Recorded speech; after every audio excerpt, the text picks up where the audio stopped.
Now all the hairs that will be under the hand, when he touches the head of the yatim, he will be touching the hair. So all of the hairs that will be under that, as much as there are hairs under his hand, Allah subhanahu wa ta'ala will grant him times more reward. So there is lots of fadilah and lots of virtue for looking after a yatim, looking after an orphan. And in today's day and age, there are avenues that we can gain this reward. There are certain Islamic institutions, and for example, the Islamic Relief and all these places in England, that you can sponsor an orphan. There are many places in the world, there are orphanages, Muslim orphanages, and you can sponsor an orphan. So there's great fadilah and great virtue in this. Maybe if you're unable to bring an orphan into our own home and look after him, then at least in this manner, we spend some money in the path of Allah subhanahu wa ta'ala and sponsor an orphan for a year, for 2 years. Someone who has to go to madrasa, you sponsor them. This is a way of great khair and virtue. In one hadith it comes that Rasulullah sallallahu alayhi wa sallam said that the best house of the Muslims is the one in which an orphan is treated with kindness and love.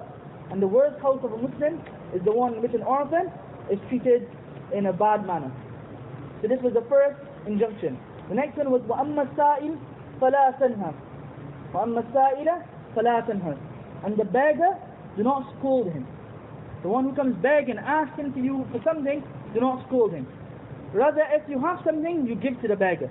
If you don't have something, then in a nice manner, turn him away. But don't scold the person. Don't scold the person.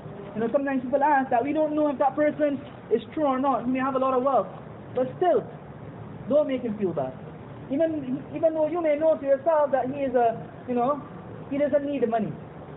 If you don't want to give him something, don't scold him, but just turn him away in a nice manner. Be nice to him. So that this is the hukam of the Quran, and what the Quran tells us, that when a beggar comes to you, and especially if it's someone that's in need, and you know that person is in need, then give that person.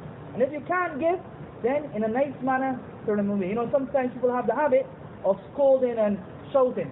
So in the tafsir it comes that one is, this person is needy, so he comes to you for help, and then on top of that you scold him and you criticize him and you shout at him. So imagine how bad and how you will feel. This ayah also refers to a person asking for knowledge. A person comes and asks you a question with regards to knowledge. So it says, فَلَا تَنْهَرْ, do not scold him. However, the commentators have said that there are some people sometimes who will come and who pose questions for the sake of posing a question, or who will come and talk nonsense. So even though you're not to scold him, then as foolish as the question is, that type of answer you can give them. So that is one of the commentary of this verse, that when a person comes and asks you a question, first you don't scold them, because they are that's their amana, that you explain to them. But then if that person is such that for the sake of it, or he's trying to cause an argument, or he's just trying to make a fool of you, then in that manner you give him a jawab, you give an answer. And the last injunction is وَأَمَّا بِنِعْمَةِ رَبِّكَ فَحَدِّثْ. And about the bounties of your Lord, talk and explain about the bounties of your Lord. This injunction first and foremost is for Rasulullah sallallahu alaihi wasallam. The order Rasulullah sallallahu alaihi wasallam, Allah has granted you nabuwwah, Allah has granted you prophethood, Allah has granted you so much. So tell the people, explain to them what Allah has granted you. And also, it is for us that one way of thanking Allah is to speak about the ni'mat that Allah has given you. Allah has granted you wealth, so the way to express gratitude for that wealth is through spending it in the path of Allah subhanahu wa ta'ala, spending it in good avenues. Allah has granted you, physical strength. Use that physical strength to help the Muslims, to help the needy, to help the poor. Go in and help someone build a house, do something, cut a tree down. Whatever it is, use that physical strength for the sake of Allah. Allah has granted you ilm. Then that demand that you impart that ilm, you impart that knowledge. That is the way of expressing your gratitude. Also, it means that even the favors of Allah, that Allah has granted you lots of wealth. Sometimes you sit down with your friends, your family, alhamdulillah, there was a time that I was very poor. Allah has granted me lots of wealth. So you can say that. But provided that you don't have riyah, there's no pride, no arrogance, or it is not done to show off, to show someone that, I have this amount of money, or that I'm so wealthy. Once there's not this involved, then it will be permissible to express, the ni'mats and the bounties of Allah. That is why the commentators of the Quran, Shaykh Muhammad Zuhayli, Hafidhahullah Ta'ala, writes in Tafsir al-Munir, that if there's a slight inclination that by you expressing, the virtues or the gifts that Allah has given you, you will be involved in riyah, you will be involved in ostentation, in show, or you'll have a little pride coming into you, then you are not supposed to do it. Because pride is completely haram, and riyah is completely haram. One hadith, Nabi sallallahu alayhi wa sallam explains, we can understand beautifully from this hadith,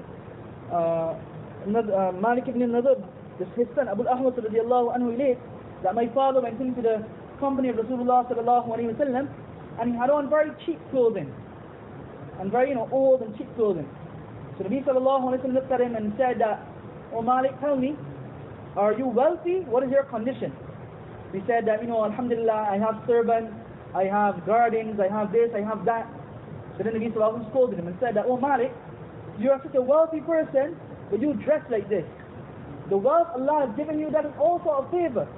So express it, show it in the way you dress. Why are you're a wealthy man, Allah has given you wealth, and then you're not showing it. This is basically you are being ungrateful to the wealth of Allah subhanahu wa ta'ala." Ibn Abbas has mentioned after this in Maulana Aakil mentions very beautifully.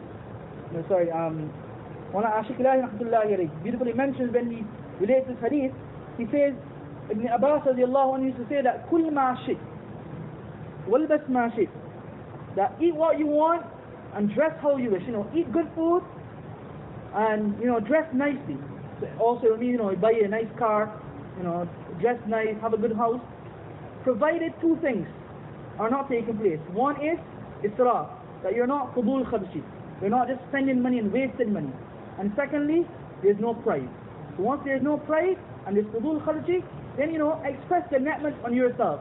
There are sometimes, that is why it is important to have the company of the awliya and the sahbat of the mashayikh.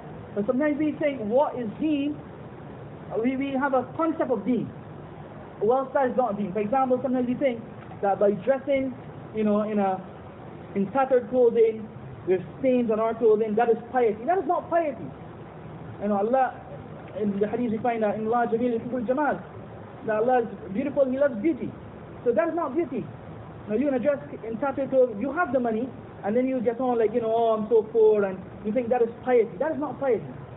When Allah granted you something, express it. But of course, remember always that there's no show, you're not showing off, and there should be no pride in your heart when you do it. And lastly, on this ayah, it has been mentioned that fahaddith, when someone does a favor for you, express and be thankful to that person who has done good to you. Man lam yashkurin nas, lam yashkurillah. The hadith tells us that when someone does something for you and you are not grateful to him, then you are not being grateful to Allah subhanahu wa ta'ala. And it's been said that the least you can do, if someone did so many favors for you and you can't repay those favors, then the least that you should do is at least in public, say that so and so is very good to me, so and so has done this for me. At least that moral obligation will be lifted. So we should be very, this is something that we should keep in mind, because usually we always remember the evils that people do to us.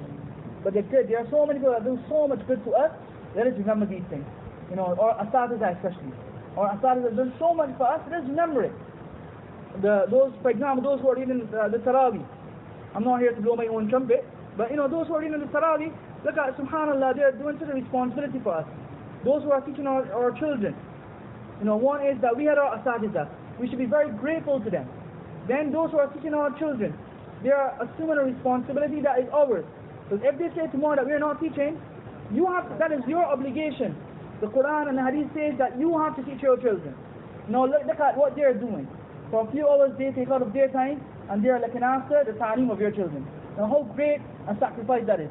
Today, what happens, and we find all the time, that for the teachers at school, mashallah, it's very good, and it's something that we should keep up. At the end of term, you'll buy them gifts and you'll congratulate them, you'll express our thanks and happiness and satisfaction. But what happens to the abas and the asatiza? Has any one of us ever, do we ever think of that? That we should go and we should thank our ustaz, we should thank the alimat, the girls? There's something that is very lacking. And the reason I'm saying this, I don't want anyone to think that I'm saying it so that someone comes and praise me, because that's also one of the duties that alhamdulillah I'm fulfilling. I'm saying it so that you can have this ihsas, and in the future, do this. Thank the people that are doing good things for you. The a'immah, subhanAllah, that is such a great responsibility, that they look after your salah. Now all we do is we pick. Imam Sahib is doing like this, Imam Sahib is doing like that, Imam Sahib does like this, like that. All we do is pick. But what an obligation they are fulfilling, we can never repay that. Imam Sahib, or respecting Maulana Aakil Bhula, there are so many times he's sick, and he comes here, he fulfills the salah, and he comes to the madrasa. There are many times that he'll tell me that, actually, you have to read salah today. Now, I'm sure all the musallis are aware, because they'll see that, this is usually not Aakil's chance to read in. But has anyone ever had the question mark that, Aakil is reading today, so that means Maulana may be sick. Let me go and visit him. Let me go and ask him what's happened. I respect him, Maulana Yusuf Ustad. And sometimes I feel, today I was looking and I said, Maulana lives across the road, and sometimes it's difficult for him to come and go. For many of you here, he's your Ustad. Have you ever thought that, at least I'll take that responsibility, that put Maulana in my car and take him from here to home? Ihsas, not the ihsas. Now these are people who did so much for us in terms of deen. Dunya is dunya. These are people who have protected our deen, and they are continuing to do so. So let us have this understanding, this feeling, and be grateful to those who do good things to us. I'll just end on this one. Usually, and once again, as I said, I'm not knowing my own truth. I'm not here to anyone to praise me. No, there's a responsibility, so I have to express it. I have to say it. Usually in the hadith it comes that backbiting is haram. There's no two buts about it. And it says that it is as if you eat the flesh of a person. And when you backbite, it is like you're eating the flesh of a dead body. And the ulama have written that when you backbite an alim or a sahib-i-ilm, a person of knowledge, that is even worse, because this is the person of knowledge and you are backbiting him. So this guna is even worse. That is why let's stop picking at people. We have this tendency that we watch people, we always sit down and scrutinize them. And sometimes we hope that they make mistakes. And when this happens, then we get happy and we get elated that, today that he has done something wrong, I can pick at him now. That should not be the case. That is, if we have that inside of us, let us turn and repent to Allah subhanahu wa ta'ala and ask Allah's forgiveness. Do not let it happen that our naki be barbad and our naki be wiped away like this in this manner. And Allah subhanahu wa ta'ala give us the understanding of this, and let us practice on all the advices mentioned in this surah. Alhamdulillah,